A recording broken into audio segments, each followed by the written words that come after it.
માંડવી શ્રી સુંદરવર મંદિરથી રવાડી રથયાત્રાને પ્રસ્થાન કરાવ્યું। માંડવી લોહાણા સમાજ દ્વારા 360મી ભગવાન કૃષ્ણની રવાડી રથયાત્રાને શ્રી સુંદરવર મંદિરથી પ્રસ્થાન કરાવ્યું હતું। દરિયાઈ શહેર માંડવીમાં શ્રાવણ વદ નોમના રોજ યોજાતી રવાડી રથયાત્રાનું વિધિવત પ્રસ્થાન કરાવ્યું હતું। ઠાકોરજીની પૂજા રોહન મડિયાર પરિવાર દ્વારા કરી ભગવાનને રથમાં બેસાડ્યા હતા। માંડવી ધારાસભ્ય અનિરુદ્ધભાઈ દવે, શૈલેષભાઈ રતિલાલ મડિયાર અને HDFC બેંકના ડાયરેક્ટરના હસ્તે રથયાત્રાનું શુભારંભ કરાવ્યું હતું। આ રથયાત્રા સમગ્ર નગરમાં નગરચર્યા કરશે, જેમાં સવાલી ઢોલ, ભજન મંડળી, ડીજે શોભા વધારશે। શ્રી સુંદરવર મંદિરથી પ્રસ્થાન કરાયેલી 360મી રથયાત્રા રવાડીમાં માંડવી નગર પ્રમુખ હરેશભાઈ વિંજોડા સાથે નગરજનો, મહાનુભાવો સહિત લોહાણા સમાજના અગ્રણીઓ ઉપસ્થિત રહ્યા હતા। ભગવાન કૃષ્ણ પરમાત્માનો જન્મ શ્રાવણ મહિનાના કૃષ્ણ પક્ષની અષ્ટમીએ થાય એટલે આ એક લોકોત્સવ છે। ક્યારે કોઈને નોતરું દેવું નથી પડતું હોતું, ક્યારે કોઈને આમંત્રણ કાર્ડ નથી મોકલવા પડતા। સહજ રીતે સ્વયંભૂ લોકો જોડાય છે। આ લોક ઉત્સવ છે, કારણ કે ભગવાન કૃષ્ણ સૌની અંદર વ્યાપક છે, બિરાજમાન છે, અને દરેક જગ્યાએ અલગ અલગ પદ્ધતિથી નંદોત્સવ ઉજવાતો હોય છે।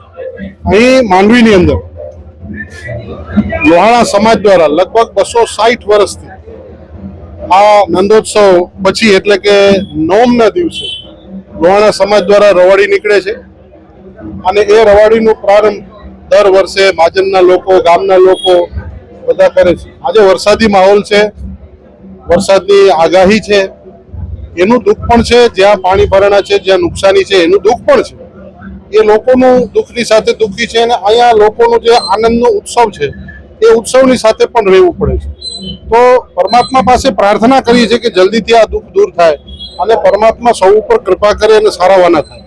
તો આજે આ લોકોત્સવની પરંપરા જ ન તૂટે, કારણ કે પરંપરા 260 વર્ષ જૂની છે। તો લોહાણા મહાજને પણ આ પરંપરાને જાળવી રાખવા નાનકડું હળવું કોઈ બીજા વિશેષ આકર્ષણો કે બીજા વિશેષ ઉત્સવો ન ઉજવતા માત્ર ઠાકોરજીને સુંદરવર મંદિરેથી પધરાવીને રવાડીની અંદર લઈ જઈ અને નગર ચર્ચા કરાવી અને રાત્રે પાછા પરત લાવશે એવો એક આ નગર રથયાત્રાનો ઉત્સવ છે। આ ઉત્સવની હું સૌને વધાઈ આપું છું અને પરમાત્મા પાસે પ્રાર્થના કરું છું કે જે પ્રકારે કચ્છ ઉપર આ વરસાદનું, ગુજરાત ઉપર વરસાદનું જે સંકટ છે એ સંકટ પરમાત્મા દૂર કરે, સૌની રક્ષા કરે, સૌના સારાવાના થાય એ માટે પરમાત્મા પાસે પ્રાર્થના। રવાડી વિશે રવાડી માટેનો હું તમને બધાને શુભેચ્છા પાઠવું છું। સાથે સાથે આ રવાડી લોહાણા મહાજન તો ખરી, પણ છેલ્લા 100 વર્ષથી ટ્રિપલ એમ તરીકેની ઓળખાતી મોહનભાઈ જોશી, મોહનલાલ મડિયાર અને મોહનભાઈ કોલસાવાળા તરીકેની હું આ રવાડી 260 વર્ષ ત્યાં શરૂ થયા પછી છેલ્લા લાસ્ટ 100 વર્ષ ત્યાં અમારા પરિવાર દ્વારા એમાં સંકલન સાથે અમે કામ કરીએ છીએ।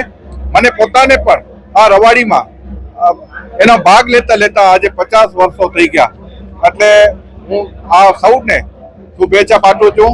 અને કૃષ્ણ ભગવાન જ્યારે નગર ચર્ચા માટે નીકળ્યા છે ત્યારે આપ સૌ એમનો દર્શનનો લાભ લો એવી ભાવના સાથે અસ્તુ। લોહાણા સમાજ વતીથી આ રથયાત્રાનું આયોજન કરવામાં આવે છે। આજે 360મા વર્ષની આ રથયાત્રા છે। એની અંદર અબાલ વૃદ્ધ બધા જોડાય છે અને દેશ વિદેશથી લોકો ખાસ આ રવાડીના પ્રસંગે આવે છે।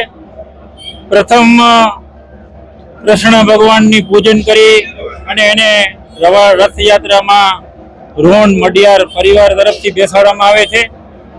ત્યારબાદ રથયાત્રાનો શુભ આરંભ માનનીય શ્રી અનિરુદ્ધભાઈ દવે, HDFCના ડાયરેક્ટર, તેમજ શૈલેષ રતિલાલ મડિયારના સમગ્ર પરિવાર પૂજન વિધિ કરી અને આ રથને પ્રસ્થાન આપે છે। આ રથની અંદર પ્રથમ ચાંદ અને તારા સ્તંભ, પછી પાલખી, ભજન મંડળી, ઢોલ શરણાઈ, સ્વાલી, મોટા ઢોલ, મોટા ડ્રમ, ડીજે પાર્ટી નું પ્રસ્થાન કરવામાં આવે છે.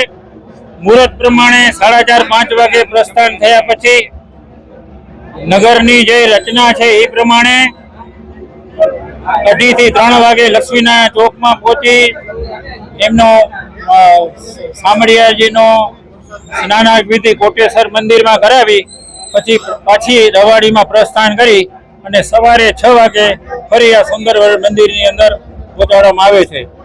10 દિવસથી શૈલેષ મડિયારના મિત્ર વર્તુળો તેમજ આ પૂજારી જે આપણા નરેશભાઈ તેમજ તેનો પરિવાર સમગ્ર એમાં લોહાણા મહાજનના પ્રમુખ શ્રી શૈલેષભાઈ, મંત્રી શ્રી પ્રવીણભાઈ પોપટ, ઉપપ્રમુખ શ્રી દિલીપભાઈ ઠક્કર વગેરે જોડાયા છે. તેમજ મહિલા મંડળ માંડવીની પણ બહેનો તેમજ લોહાણા મંડળના ભાઈઓ તેમજ લોહાણા કચ્છમાંડી લોહાણા મંડળના ભાઈઓ સમગ્ર અને સનાતન ધર્મના સર્વે લોકો અત્રે પધારી અને આ રથયાત્રાની અંદર ભાગ લે છે.